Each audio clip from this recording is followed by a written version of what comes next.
E o Fábio falou que se um egípcio, um judeu, um romano, um persa estivessem negociando lá atrás, bem antigamente, como eles se comunicariam?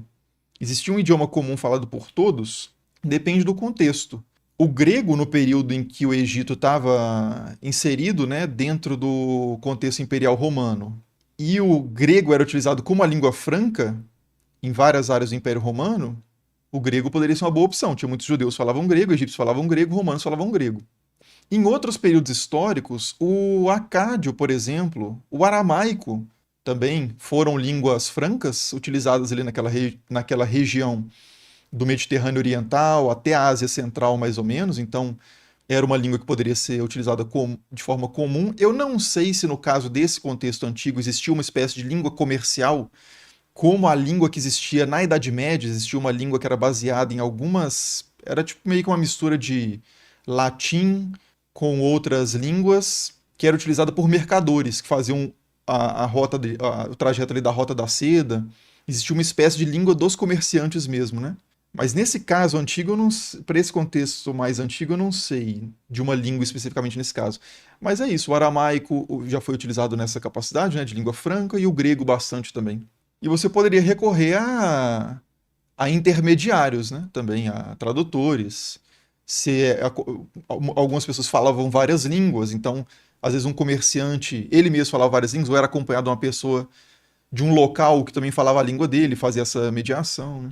O Fábio falou que hoje em dia é possível ter uma noção do idioma dos egípcios, foneticamente, como era o som das palavras naquela época.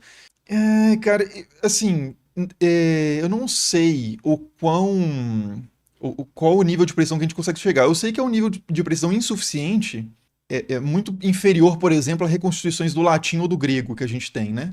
De vários períodos. Porque o egípcio antigo, o Glossionauta tem um vídeo sobre isso no canal dele, depois procurem isso, sobre hieróglifos, né, na verdade, é mais sobre a escrita do egípcio.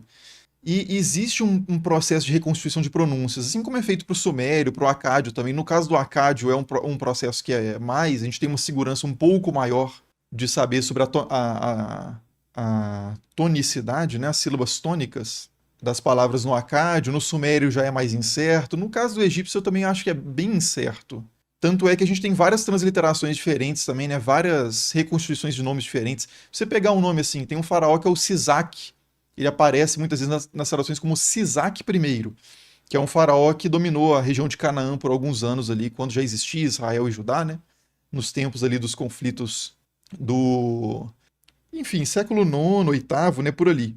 Não lembro agora o ano, mas esse Sisaque I, que inclusive o Sisaque II foi uma das tumbas descobertas na década de 40 também, que foi desconsiderada pelas manchetes, falando que a tumba agora recém-descoberta foi a primeira desde o Tutankhamon, mas a tumba de Sisaque II também foi descoberta na década de 40, depois do Tutankhamon. Mas beleza, isso aí para quem assistiu o vídeo lá da tumba recém-descoberta no Egito. Mas, o que eu tava falando? Sisaque I é uma reconstituição, né, uma transliteração, uma recomposição, uma tradução desse nome egípcio, que também é transliterado como Sheshonq, inclusive no português. O José Ademar Keffer, que eu estava lendo um livro dele, que é o Arqueologia e História dos Reinos de Israel e Judá, uma coisa mais ou menos assim, ele usa Sheshonq primeiro, Sheshonq primeiro. Mas na maioria das Bíblias você vai encontrar traduzido Sisaque. Então, tipo, isso é muito diferente, né, uma coisa da outra, mas é uma reconstrução a partir do mesmo vestígio linguístico que a gente tem, né?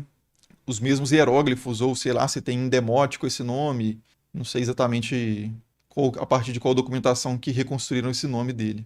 Mas é bem impreciso. O Felipe Queiroz perguntou assim: como que o povo esquece coisas relacionadas ao seu próprio idioma? Não é que eles esquecem exatamente, é que o idioma ele se transforma, né? Com o passar do tempo, a língua vai mudando. E no caso do Egito, você tem uma influência muito grande da língua grega. Isso até é interessante de mostrar. Eu vou mostrar até no meu celular mesmo, porque não sei se vai dar. Deixa eu ver se eu consigo a foto aqui. Isso é uma foto que eu tirei lá no Metropolitan Museum, que eu estive lá recentemente aqui. Isso aqui é um sarcófago, né? Egípcio. Tem um Anubis aí que vocês conhecem facilmente, com um disco solar atrás da cabeça, né? Segurando o disco solar. E em cima tem um escrito, né? E vocês podem perceber que esse escrito não está em hieróglifos, não está em demótico, está em grego. Então isso aqui já é Egito Antigo, os caras usando o grego. Eu acho que tem outra foto desse tipo aqui também, ó. Esse aqui também. Ó, aqui Vocês conseguem ver lá em cima, né? Os ureus, ou ureuses, né? As serpentes com disco solar, as serpentes aladas com disco solar. E embaixo aí você tem tipo um sacerdote, você tem um Anubis também perto desse dedo aqui meu, né? A cabeça dele aí, de chacal.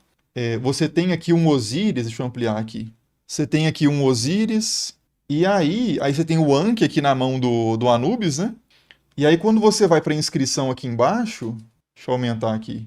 Quando você vai para a inscrição aqui embaixo, grego. Então, isso aí já, assim, mais de 2000 anos antes do presente. E aí você vai ter também uma influência árabe poderosíssima, gigantesca, né? O Egito vai ser dominado por califados árabes. O árabe vai se tornar a língua mais falada do Egito, é hoje, inclusive. Então, assim, no passar do tempo, a língua egípcia ela não foi perdida, porque você tem o copta, por exemplo, que ainda é utilizado liturgicamente em algumas igrejas. A igreja copta, por exemplo, utiliza o copta. Agora, os hieróglifos, propriamente, a capacidade de ler uma outra escrita para a mesma língua, basicamente, né, foi perdida. As pessoas não utilizavam hieróglifos mais. Então eles ficaram milênios sem utilizar aquilo, aí aquilo se perdeu. Por que você vai preservar aquele conhecimento? Quem que vai querer preservar aquele conhecimento exatamente? Então se perdeu, né? Então não é o que eu comentei no vídeo, né, que o pessoal não conseguia ler mais os textos dos sarcófagos, das sepulturas, não é exatamente por perder o conhecimento da língua egípcia, mas da escrita hieroglífica principalmente.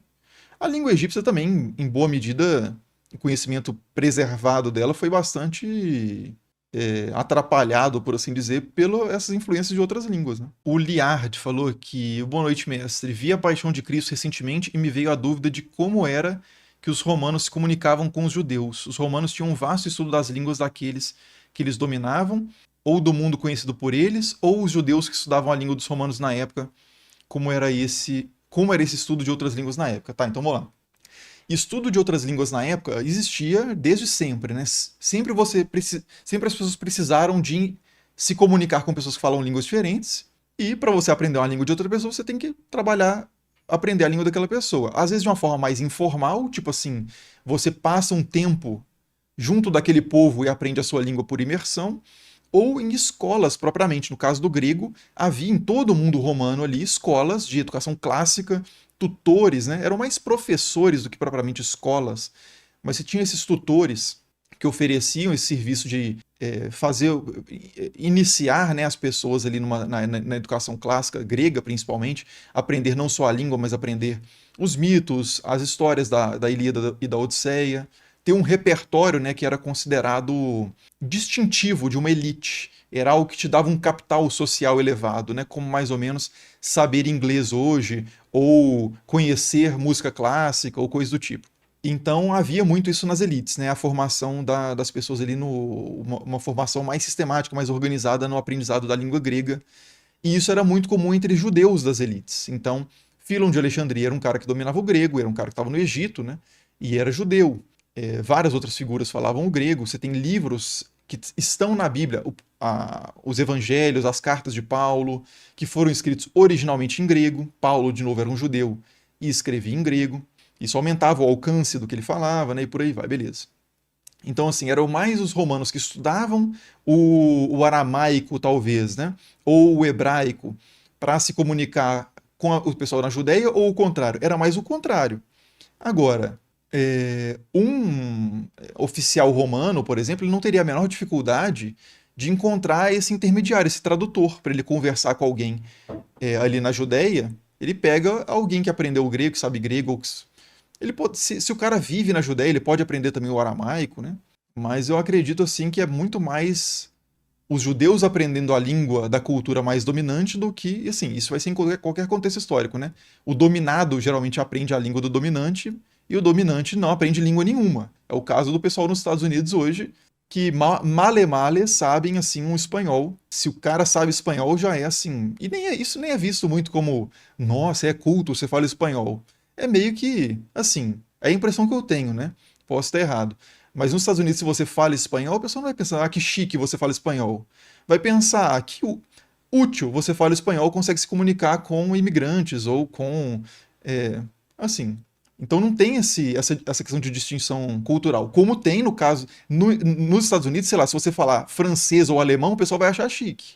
Porque a Alemanha e a França pela tradição europeia e tal, é visto como não é dominante politicamente sobre os Estados Unidos hoje, mas é visto, sei lá, tem uma história que é mais valorizada do que a história da América Latina nos Estados Unidos.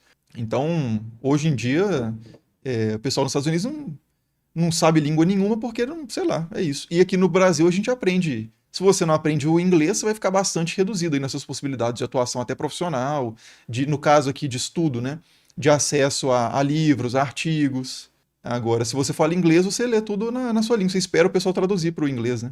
Ou então, em português mesmo, o pessoal já publica em inglês. Um cara que tem como primeira língua o alemão, ele publica originalmente o artigo dele em inglês na área de estudo dele.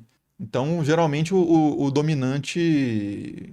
O dominado é que aprende mais a língua do dominante, né? Isso funciona para esse contexto também, esse contexto da Judéia, da Judéia e Síria-Palestina, né, romana. Curiosamente, né? A Viva lembrou bem aí.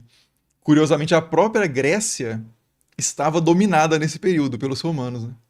Mas em termos culturais, a gente pode dizer que a Grécia, ou pelo menos a tradição grega, né, dominava a cultura romana. Os romanos aprendiam a tradição grega e, sei lá, os gregos não se importavam tanto assim com, sei lá, saber quem foram os etruscos ou coisa do tipo. Mas as histórias ancestrais dos gregos eram importantes para a elite romana. Daqui a pouco o mandarim pode ter, né, uma influência mais forte aí, né, nessa questão de a gente aprender mandarim como segunda grega, como segunda língua, em vez do inglês, mas eu acho que demora muito, né?